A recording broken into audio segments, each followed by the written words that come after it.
Hello and welcome back. We're coming to you from the business district of downtown, and today's topic is hypothesis testing part 2.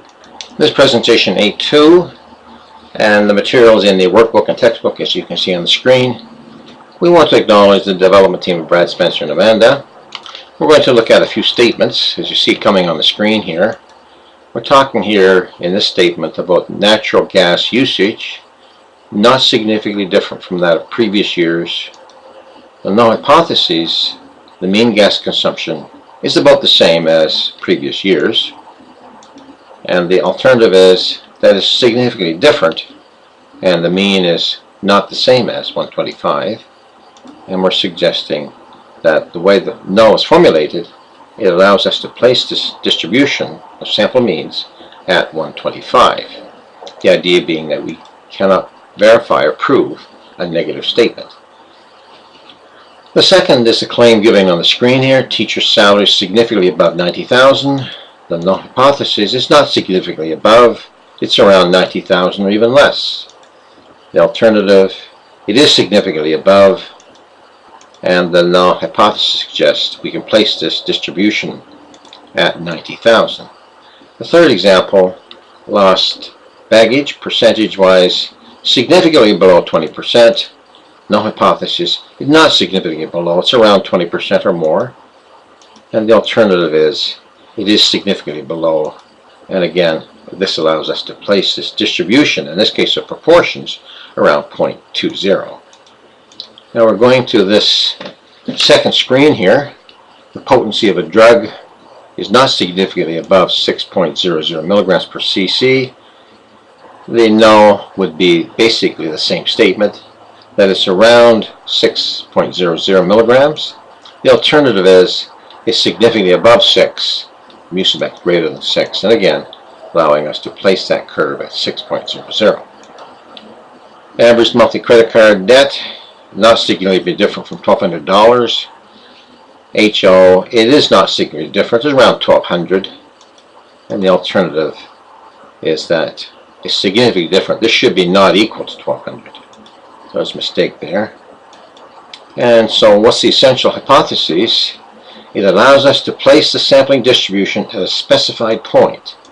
That is to say, at a particular value. That's why the null has to be phrased in a form that involves inequality. And we look at the weight of evidence to suggest that H0, or this might not be the mean. Now we're going to this example here, and pause the screen to read it. We're looking at a process designed to fill 454 milligrams of coffee in a vacuum-packed seal, and we assume sigma is equal to 4.0 grams. We take the process is in control if it's producing or turning out weights of 454 grams.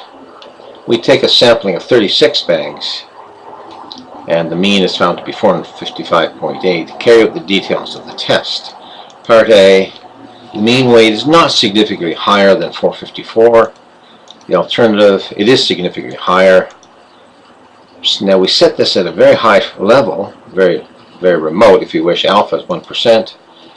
And this means that the distribution of sample means here is normally distributed, is centered at 454 as specified by our null hypothesis. And the standard deviation is given here by sigma over square root of n, 4 over square root of 36, or 0.667. And as you know, that's called the standard error, which is a 68% interval here. So now we're saying there is a region in the upper tail for which we, if x bar exceeds this value, we're going to say HA is more likely true. Now at a 1%, that critical value, and look it up in your table, at 1% one tail, the critical value of 2.326. And beyond that, we're going to reject H0 if x bar falls in this right tail. Otherwise, we're going to fail to reject it and assume that the process is in control. Now, part C, the criteria becomes if the Z statistic exceeds that 2.326, we're going to reject H0. Otherwise, fail to reject. Now let's look at the weight of evidence. Here's the test statistic. X bar is 455.8 minus your hypothesized mean of 454 divided by your standard error. That Z statistic, or Z observed, is 2.699, and indeed it's up here in the right tail of this distribution. It's greater than 2.326. Sufficient evidence to reject H0. Now part E asks for the p-value. How rare is it to get a value more extreme than 6.99 or an X bar greater than 455.8 when in fact the mean is 454? And that's coming on the screen here. Looking that value up in your table, Z equal to 2.699. The probability, the p-value, is 0.0035, and that's about 4 in 1,000. You see coming on the screen here. So that suggests that's extremely rare to get the results if H0 is true. So this argues that H0 is probably false and argues for the validity of HA. Well, that's the end of the presentation, 8.2, and we ask you to review this once again, take notes, and go on to presentation 8.3.